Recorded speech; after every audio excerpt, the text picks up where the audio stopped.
Hello everyone, welcome back to my channel Anjali Academy. आज का chapter है डेवलपमेंट। क्या होता है डेवलपमेंट? क्या होता है प्रोग्रेस? किसके लिए और कैसे?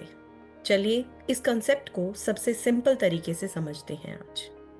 तो दोस्तों, डेवलपमेंट, क्या डेवलपमेंट सिर्फ इनकम है? नहीं। क्या ये सिर्फ ग्रोथ है? नहीं। ये है एक बेहतर जिंदगी की तरफ कदम।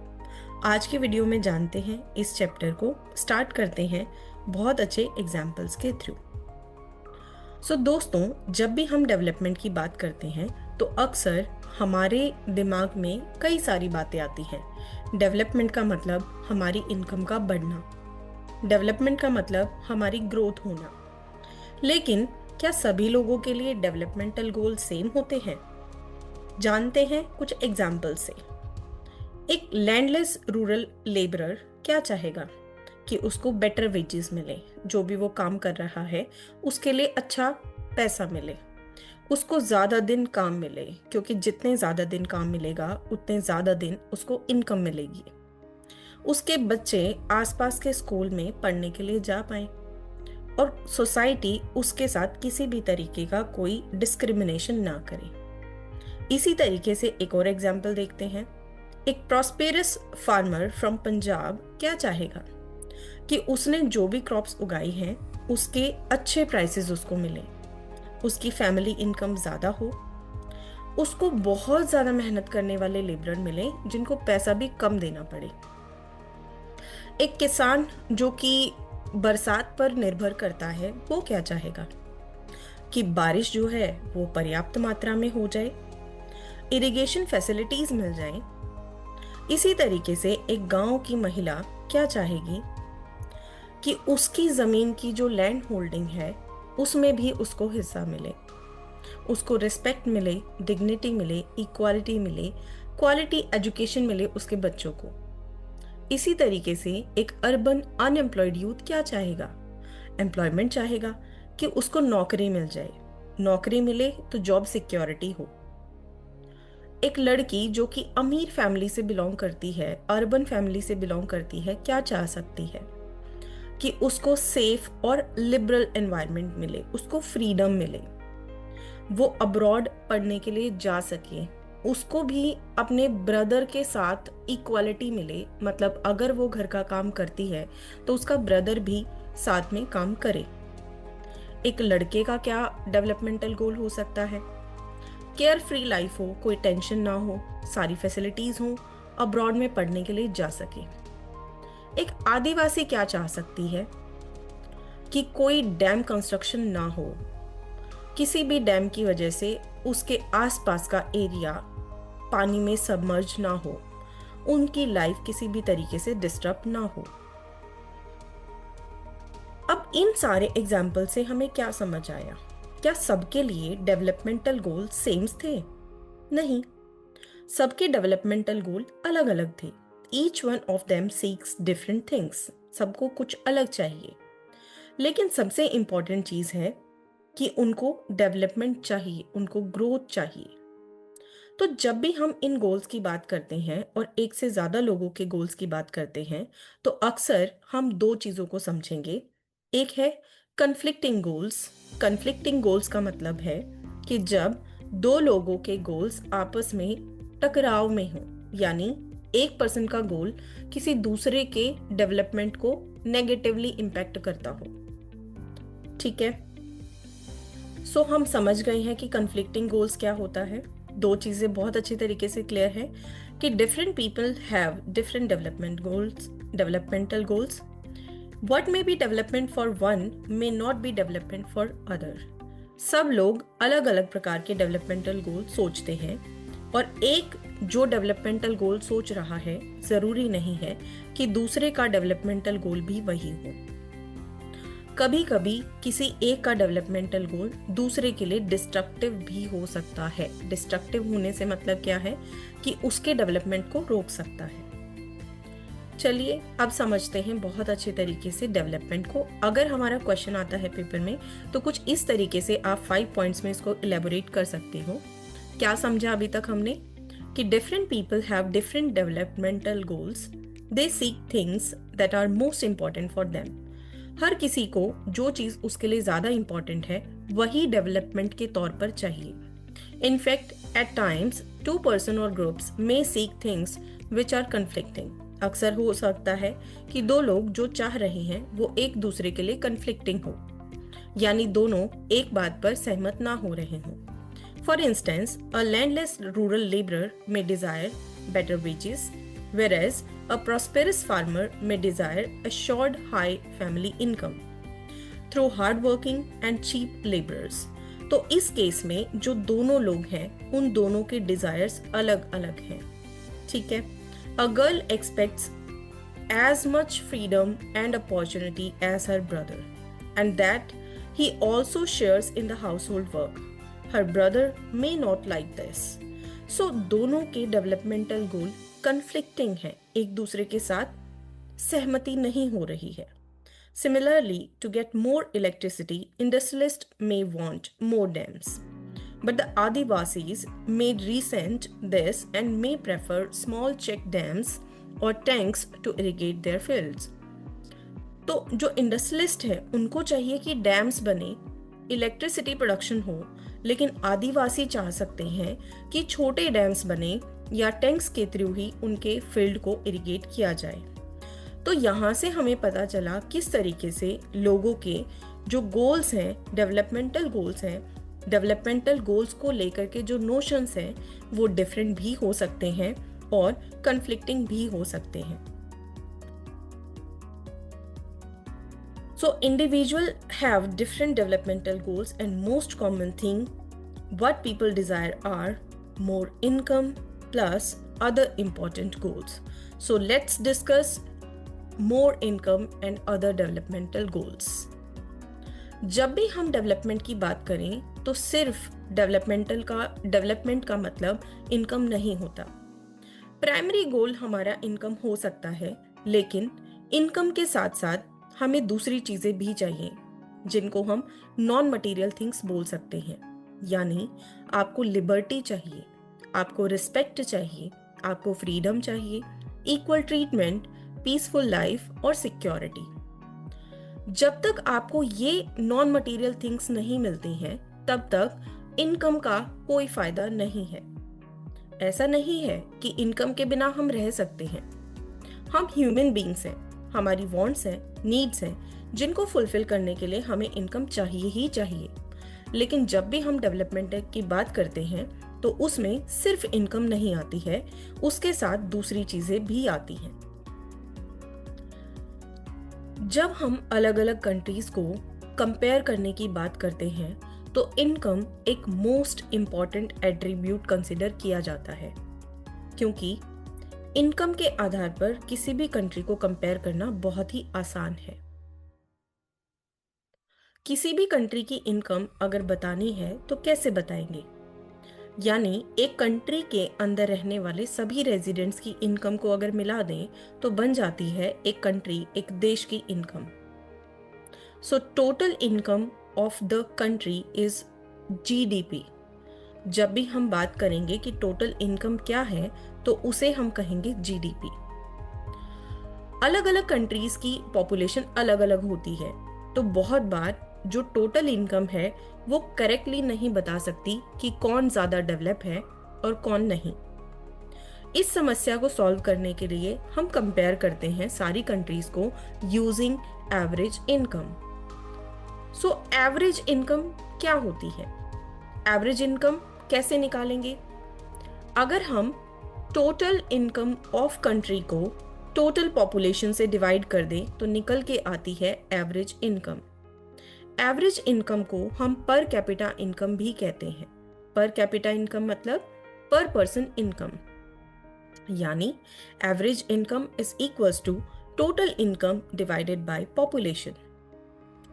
वर्ल्ड डेवलपमेंट रिपोर्ट 2016 के अकॉर्डिंग 12,056 पर एनम डॉलर्स और इससे ऊपर जो भी इनकम है, जिन भी कंट्रीज की इनकम है, उनको हम हाई इनकम कंट्रीज कह सकते हैं। और जिन कंट्रीज की इनकम 1025 डॉलर पर एनम यानी एनुअल इनकम इतनी है या इससे कम है उसको हम लो इनकम कंट्री कह सकते हैं। इसी प्रकार से 1025 से 12,235 के बीच में जिन कंट्रीज की इनकम है उनको हम मिडिल इनकम कंट्री कह सकते हैं। क्या आपको पता है कि इंडिया कहाँ लाई करता है? इंडिया लो मिडिल इनकम में लाई करता है with annual income of about 1026 to 4035 US dollars. High income countries are generally called rich countries. ये वो कंट्री हैं जिनकी पर कैपिटा इनकम काफ़ी ज़्यादा होती है। अब अगर हम बात कर रहे हैं एवरेजेस की, अगर मैंने कहा कि इंडिया की एवरेज इनकम 4035 US डॉलर है, तो क्या हर एक पर्सन की इनकम उतनी ही है? क्या एक इंडस्ट्रियलिस्ट उतना ही कमा रहा है? क्या एक रिक्शा पुलर उतना ही कमा रहा है? नहीं। ये जो एवरेज है ये कैलकुलेट करना तो आसान है, लेकिन ये डिस्पैरिटीज को छुपा लेता है। डिस्पैरिटीज को छुपा लेने का मतलब क्या है? चलिए जानते हैं एक एग्जाम्पल से। अगर हम दो कंट्रीज को स्टडी करें जिनमें पहली कंट्री में 5 लोग हैं जिनकी इनकम लगभग बराबर है, लगभग बराबर मतलब नियर बाय, आसपास ही, बहुत ज्यादा गरीब या बहुत ज्यादा अमीर कोई भी नहीं है, इक्वल डिस्ट्रीब्यूशन है। यानी पहले पर्सन की इनकम 9500, दूसरे पर्सन की इनकम 10,500, तीसरे पर्सन की इनकम 9800, चौथे पर्सन की इनकम 10,000 और पांचवें पर्सन की इनकम 10,200 है। इसी तरीके से बी कंट्री जहां पर इनकम का बहुत ज़्यादा अनइवन डिस्ट्रीब्यूशन है, यानी 4 लोगों की इनकम सिर्फ 500 पर पर्सन है, जबकि पांचवें पर्सन की इनकम 48,000 है। यानी कुछ लोग बहुत अमीर हैं और कुछ लोग बहुत ही गरीब हैं। अगर हम यहाँ एवरेज कैलकुलेट करें तो दोनों कंट्रीज में एवरेज सेम आती है जो कि 10,000 है। बट क्या इन एग्जाम्पल को देख के हमें ये लगता है कि दोनों कंट्रीज सेम है? नहीं। यहाँ पर अगर हम देखते हैं तो ए कंट्री ज्यादा अच्छी कंडीशन में है। In country A people are neither very rich nor extremely poor. Country A is preferred because it has more equitable distribution. On the other hand, in country B, most citizens are poor and only one is extremely rich. So there is unequal distribution in country B.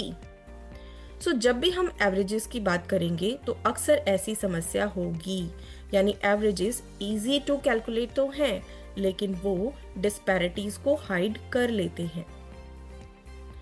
Average income does not tell us how income is distributed among the people. Average income is not a good measure of development. क्या हम कोई और major की तरफ सोच सकते हैं? चलिए देखते हैं। जब हमने बात करी थी डेवलपमेंट की तो हमने कहा था कि प्राइमरी गोल तो इनकम है, लेकिन कुछ दूसरे गोल्स भी होते हैं। मतलब life, liberty, respect, freedom, equal treatment, peaceful life, security etcetera. अब इनको हम किस तरीके से मेजर करें, एक एग्जाम्पल से समझते हैं। अगर मैं 3 स्टेट्स को स्टडी करूं, जिसमें पहला स्टेट हरियाणा, दूसरा स्टेट केरला, तीसरा स्टेट बिहार है। अगर मैं पर पर्सन इनकम की बात करूं तो इनकम वाइज आप देख सकते हैं कि सबसे ज्यादा इनकम कहाँ है? हरियाणा में, दूसरे नंबर पे केरला है, तीसरे नंबर पे बिहार है। तो हरियाणा यहाँ हमें स्ट्रॉन्ग नजर आता है। लेकिन अगर मैं दूसरे पैरामीटर देखूं, यानी infant mortality rate. Infant mortality rate क्या होता है? पर 1000 लाइव बर्थ में से कितने इन्फेंट्स की डेथ हो गई 1 ईयर की एज पे पहुंचने से पहले, उसको हम कहते हैं इन्फेंट मोर्टेलिटी रेट। इसके अकॉर्डिंग देखें तो सबसे ज्यादा डेथ्स जो हो रही हैं वो हरियाणा में, सबसे ज्यादा जो डेथ हो रही हैं वो बिहार में हो रही हैं, उसके बाद Haryana, then Kerala. Kerala is on the better position. अगर हम लिटरेसी रेट के अकॉर्डिंग स्टडी करें तो हरियाणा 82%, केरला 94%, बिहार 62%। सो यहाँ पे भी केरला आगे है। अगर हम नेट अटेंडेंस रेशियो देखें तो उसमें भी केरला आगे है। सो अगर इनकम को आप सेकेंडरी थिंग समझ लो तो उसके अलावा जो भी पैरामीटर हैं, मतलब हेल्थ और एजुकेशन, इसके अकॉर्डिंग केरला आगे है। तो हम यहाँ क्या कंक्लूजन दे सकते हैं कि सिर्फ इनकम के आधार पर हम नहीं बता सकते कि कौन ज्यादा डेवलप है और कौन कम डेवलप है। Per capita income is the average income. It is income per head of population per year. Per capita income is equals to total income of the country divided by total population. तो इसको calculate करना बहुत ही आसान है, लेकिन ये एक adequate indicator नहीं है क्योंकि ये हमें इनकम डिस्ट्रीब्यूशन के बारे में नहीं बताता है। इसके अलावा दूसरे कुछ और पैरामीटर्स भी हैं जो काफ़ी इंपॉर्टेंट हैं, जो कि है हेल्थ और एजुकेशन। हेल्थ को बताने के लिए या हेल्थ जो भी फैसिलिटीज़ हैं उनको बताने के लिए कुछ पैरामीटर्स हैं जिसमें लाइफ एक्सपेक्टेंसी, इन्फेंट मोर्टेलिटी आते हैं। इसके अलावा एजुकेशन और लिटरेसी आता है। पॉल्यूशन फ्री एनवायरनमेंट भी बहुत ज़रूरी है। दिल्ली वाले स्टूडेंट्स तो समझ ही सकते हैं ना इसको। करप्शन कम हो, जेंडर इक्वालिटी हो, ये सारी चीज़ें भी बहुत इंपॉर्टेंट हैं। सो अगर आपका क्वेश्चन आता है कि क्या एवरेज इनकम एक सही इंडिकेटर है डेवलपमेंट को मेजर करने के लिए, तो आप ये पॉइंट्स यहाँ पर लिख सकते हैं। अब बात करते हैं एक ऐसे इंडिकेटर की जो हमें इन सारे पैरामीटर्स को ले करके एक कंबाइंड वैल्यू देता है, एक ओवरऑल पिक्चर शो करता है। ये है HDI, ह्यूमन डेवलपमेंट इंडेक्स। इसे कौन बनाता है? इसे बनाती है UNDP। सो UNDP ह्यूमन डेवलपमेंट को मेजर करने के लिए क्या बनाती है? HDI। अब HDI है क्या? इसके अंदर कंट्रीज को रैंक किया जाता है कि कौन सी कंट्री ज्यादा अच्छी पोजीशन में है, कौन सी कंट्री थोड़ी खराब पोजीशन में है। 3 फैक्टर्स को कंसिडर किया जाता है। सबसे पहली gross national income per capita, यानी कि पर कैपिटा इनकम, जिसके बारे में पहले भी हमने पढ़ा। लाइफ एक्सपेक्टेंसी एट बर्थ और mean years of schooling of people age 25 and above, यानी इनकम, हेल्थ और एजुकेशन। ये 3 पैरामीटर्स इसमें कंसिडर किए जाते हैं। अगर हम ह्यूमन डेवलपमेंट इंडेक्स के अकॉर्डिंग देखें तो ये मैप आपको काफ़ी कुछ बता सकता है। कहाँ पर वैल्यू ज़्यादा है, कहाँ पर वैल्यू कम है, मतलब कौन सी कंट्रीज ज़्यादा डेवलप है और कौन सी कंट्रीज कम डेवलप है। तो जितना डार्क एरिया आपको नज़र आ रहा है वो ज़्यादा डेवलप में आता है, और जितना लाइट एरिया नज़र आ रहा है वो बहुत ही लोअर लेवल पे आता है। HDI is expressed as a ratio between 0 and 1. Highly developed regions value closer to 1 and less developed regions value closer to 0. So India, where does India lies? India कहाँ लाई करता है? India in between कहीं लाई करता है। अगर हम compare करें neighbouring countries से, हम 3 कंट्रीज को कंपेयर कर रहे हैं, श्रीलंका, इंडिया और पाकिस्तान, यानी इंडिया और उसके 2 नेबर्स श्रीलंका और पाकिस्तान।